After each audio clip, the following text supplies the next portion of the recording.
piloted the torpedo boat to the lonely rock in the middle of Lake Erie. He stood there on the bow, staring up at the bell that dangled high above him, and he wondered how he was supposed to attach the paper message that South Bay Bertie McClary had given to him around the bell. He puzzled a little more, and then he looked inside a torpedo boat to see if there was any spare ropes or anchors that he could use, and he put together something.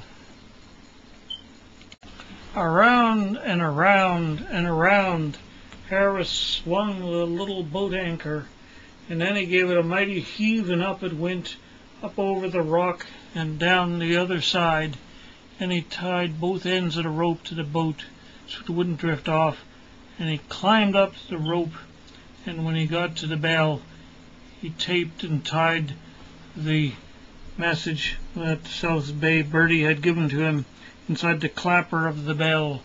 Then he descended, unfastened the rope, and departed the scene. The next morning, a black rowboat slowly was rowed towards the lonely mist-covered rock, and off came a figure who was the great detective John Campbell. He climbed on the top of the rock and made his way down to the bell, where he found a message from his law partner, South Bay Bertie McClary, better known as Regan the Dwarf, brother of Fafner the Flamboyant. He read the message, and he acted on it.